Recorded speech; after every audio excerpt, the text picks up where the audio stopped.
Natasha Rizky cerai dari Desta, singgung soal bangkit lagi. Artis cantik Natasha Rizky kini memang telah resmi bercerai dari presenter Deddy Mahendra Desta.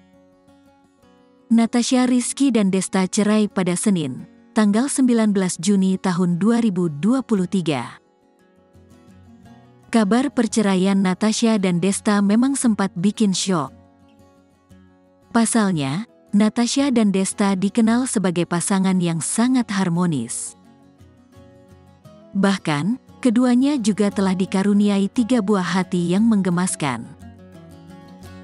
Terkait alasan perceraian Desta dan Natasha Rizky, dipastikan bukan karena orang ketiga.